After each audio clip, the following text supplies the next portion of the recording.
একটার পর একটা বয়ফ্রেন্ড না পাল্টাইয়া সোজা দেহ ব্যবসা শুরু মন্দির থাইকা ভালোবাসি তোমারে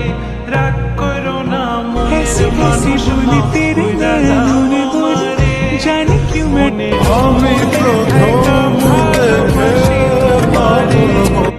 আমি মাঝে তুমি বসি